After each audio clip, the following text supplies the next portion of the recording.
ព្រឹកស្អែកនេះជាថ្ងៃឧបោសថសិលសូមរឿងអាក្រក់ទាំងឡាយ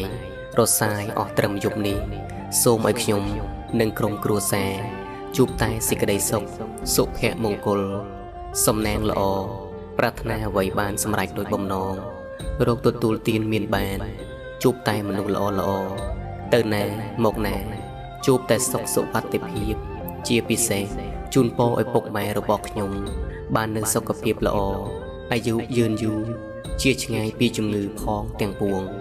សាធុសាធុសាធុ